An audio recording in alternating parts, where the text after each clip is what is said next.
అస్మద్గురు శ్రీ శ్రీ శ్రీ కైవల్యానంద సరస్వతి స్వామివారి పాదపద్మము ప్రణామము చేస్తూ ఈ వార ఫలితాలు తెలియజేస్తాను.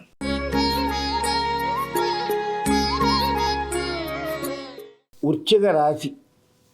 విశాఖ 4వ పాదం, అనురాధ 1, 2, 3, 4 పాదాలు, జ్యేష్ఠ 1, 2, 3, 4 పాదాలు.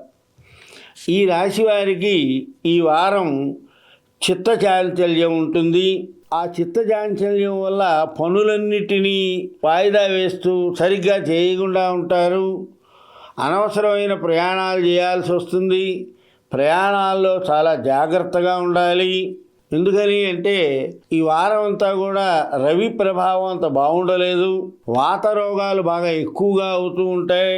ఈ వారం ఏ పనినైనా సరే వాయిదా వేస్తే బాగుంటుంది. ఆస్తి తగాదాలు వస్తాయి.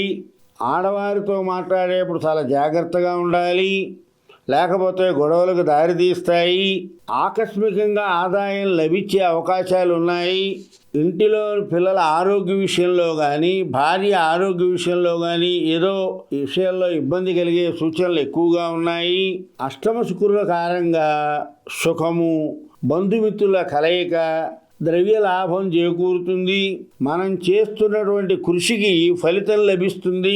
పనులు సకాలంలో అవ్వక యజమానుల నుండి మాట పడవలసి వస్తోంది.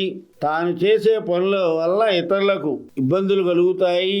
ఫైనాన్స్ వ్యాపారస్తులకు చాలా బాగుంటుంది ఈ వారం. షేర్ మార్కెట్ వ్యాపారం చేసేవారు కూడా చాలా జాగ్రత్తగా ఉండండి, బాగుంటుంది.